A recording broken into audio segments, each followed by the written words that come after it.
এই জনের উদ্যোগে আয়োজিত আজকের এই কর্মশালায় উপস্থিত সম্মানিত সভাপতি, উপস্থিত সম্মানিত দায়িত্বশীল বৃন্দ এবং আমার সামনে উপস্থিত সম্মানিত ডেলিগেট ভাই, কেমন আছেন আপনারা?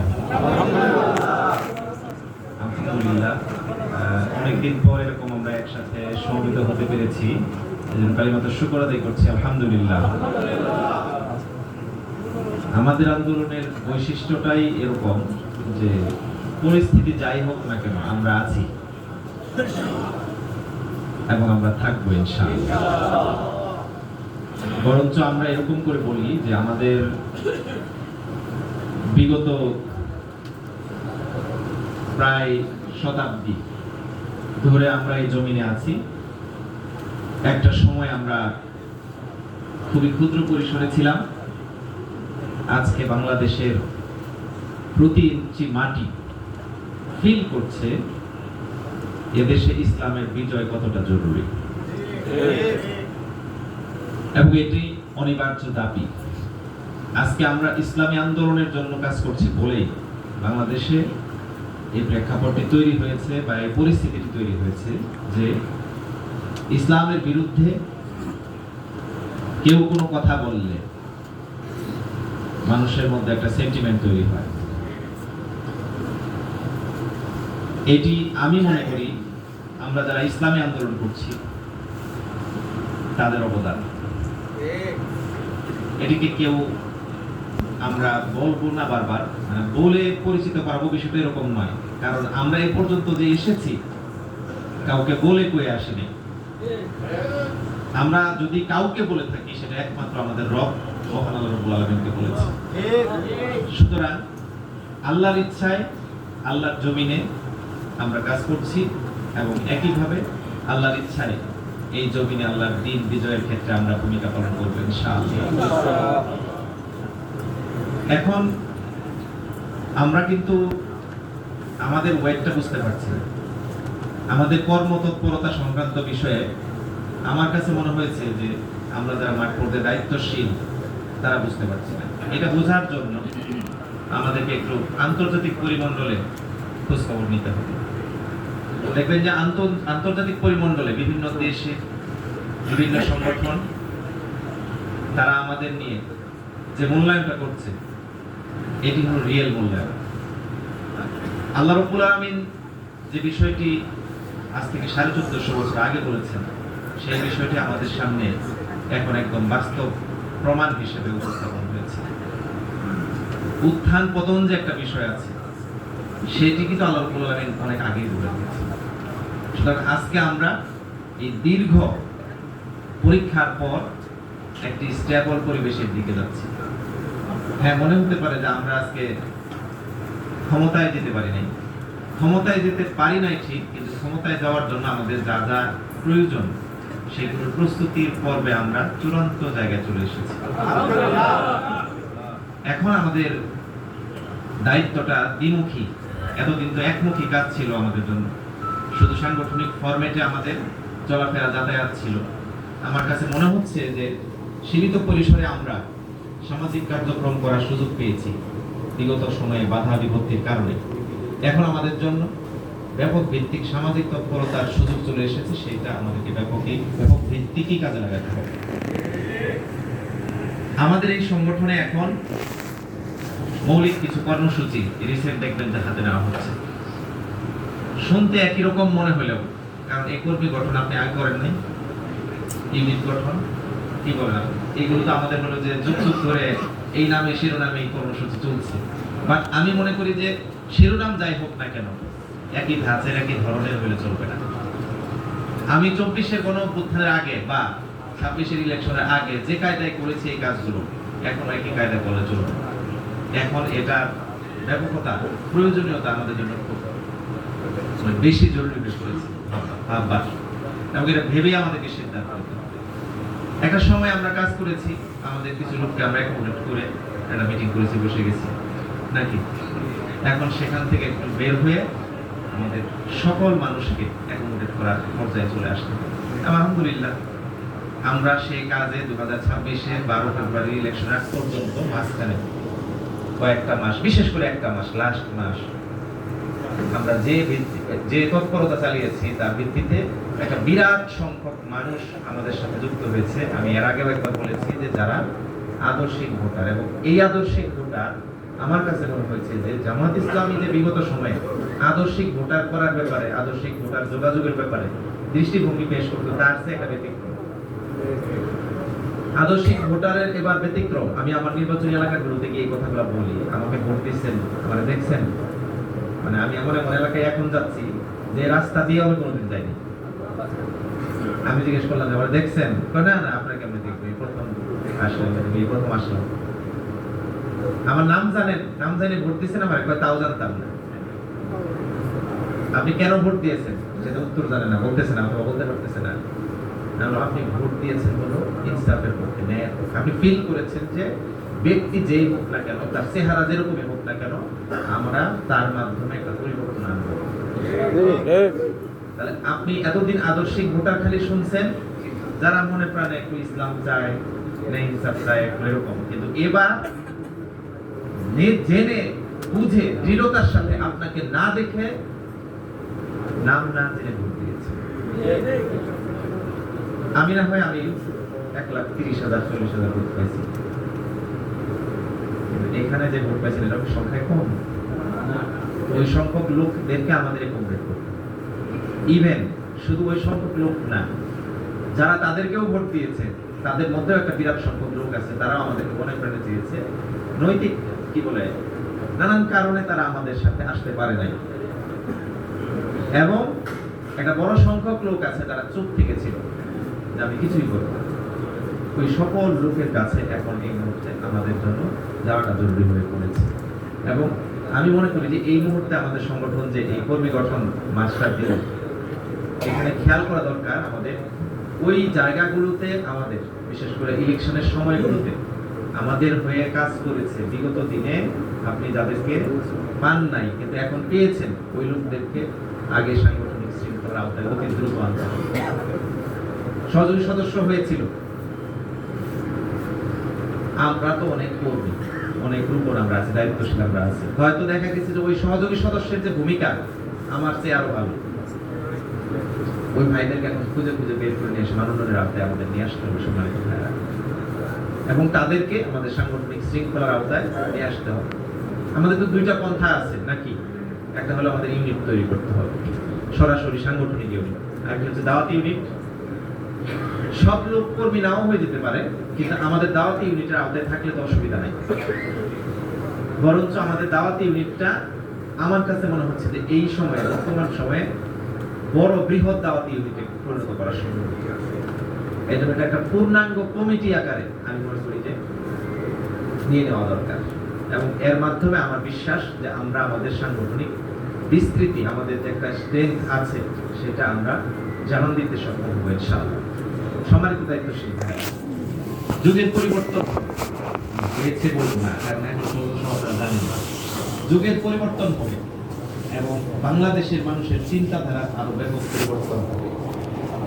এখন যে জায়গায় আমরা আছি এটা হলো আর্টিফিশিয়াল ইন্টেলিজেন্সের যুগ। এখন মানুষের চিন্তাধারা সবকিছু নিয়ন্ত্রিত হচ্ছে তথ্য প্রযুক্তি দিয়ে। তাহলে আমাদের ভবিষ্যৎ, দেশের গতি প্রকৃতি নিয়ন্ত্রণ করার ক্ষেত্রে আমাদের চিন্তাধারাকে আরো ব্যাপক আর্টিফিশিয়াল ইন্টেলিজেন্সের সাথে সম্পৃক্ত করে ফেলাটা অত্যন্ত সময়ের দাবি হয়ে দাঁড়িয়েছে।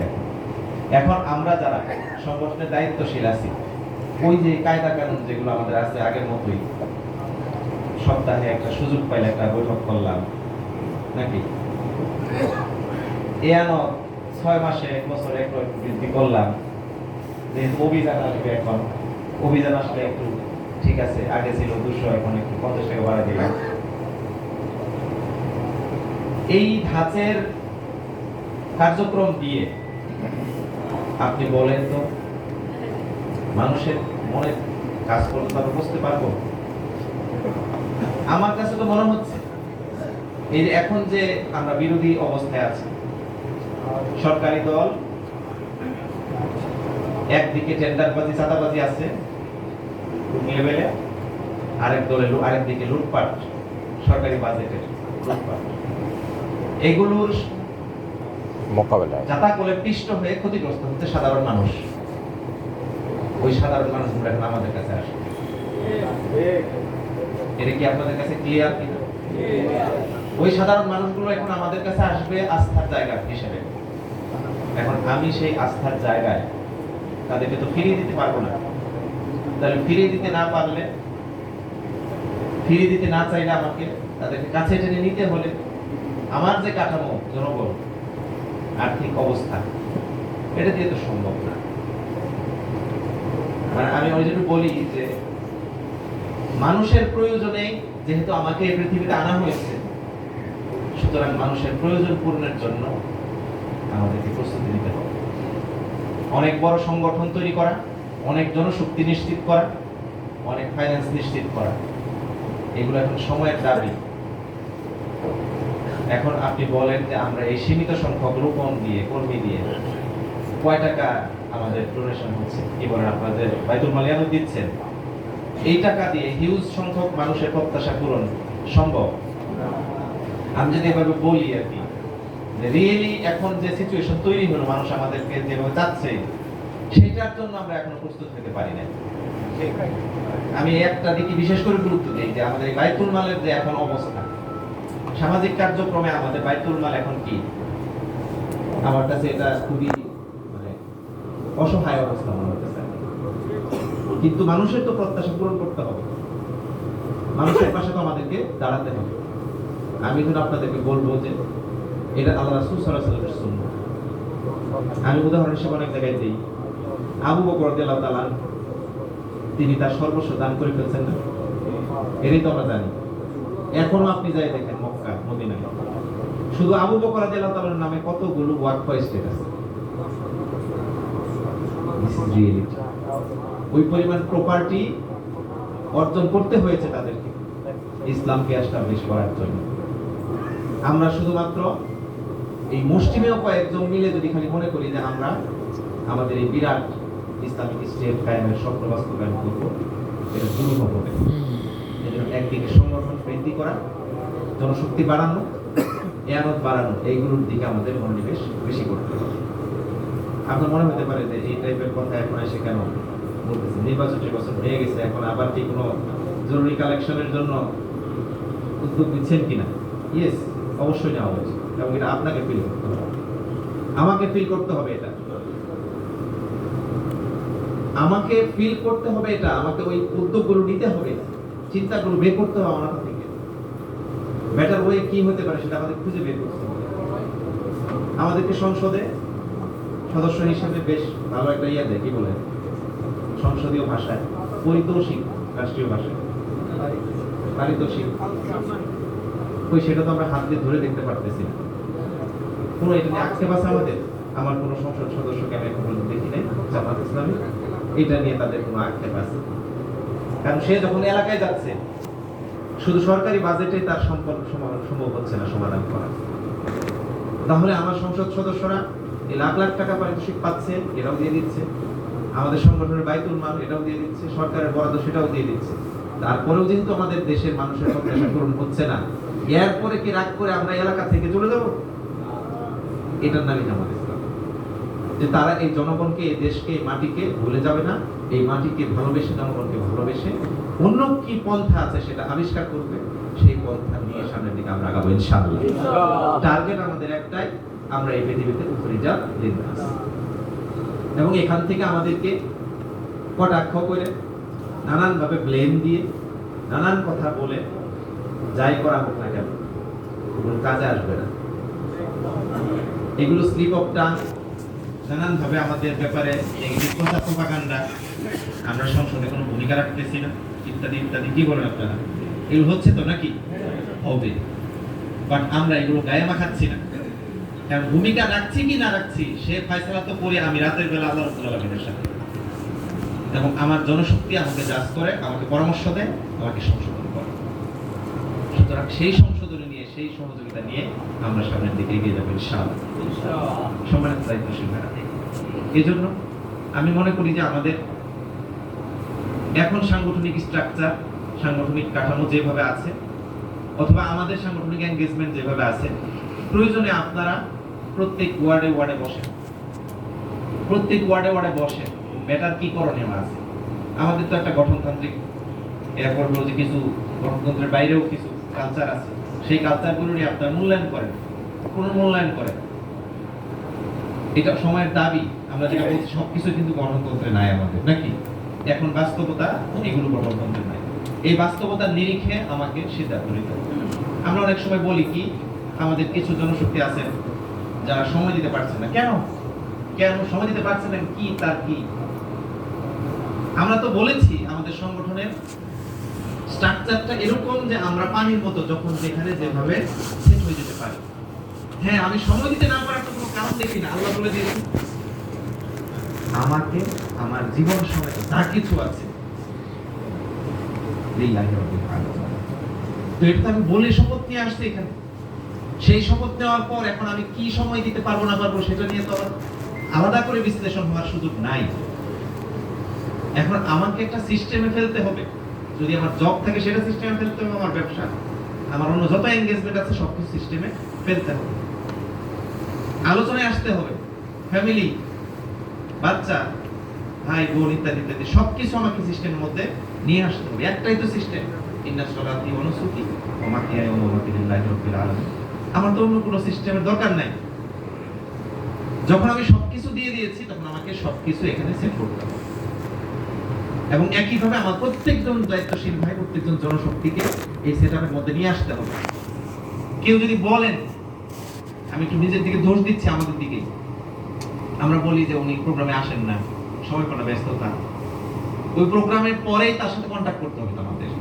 আমি সময় পাচ্ছি কিনা তার সাথে কন্ট্যাক্ট করা, এরকম তো হয়ে যাচ্ছে অনেক সময় যে আমি সময় নিয়ে তার সাথে আর যোগাযোগ করতে পারছি। তো যদি এভাবে আমি সময় না পাই, তার কাছে কিভাবে প্রত্যাশা করি আমি দায়িত্বশীল? এই জায়গাগুলো আমাদের জন্য ক্লিয়ার করা দরকার। এবং আমাদের মতো এত সুন্দর সাংগঠনিক শৃঙ্খলা, যেখানে দিন শেষে গিয়ে সন্তুষ্টি, আল্লাহ রাব্বুল আলামিনের কাছে যখন গিয়ে আমরা দিন শেষে সবকিছু বলি, আজকের দিনের হিসাব কিতাব, এরপরে যেটা আসে সেটার নামই তো ইরজিউ ইলা রাব্বিকি রাদিয়াতান মারদিয়া। কি বলেন আপনারা? যে আপনারা বিশ্বাস করেন তো নাকি?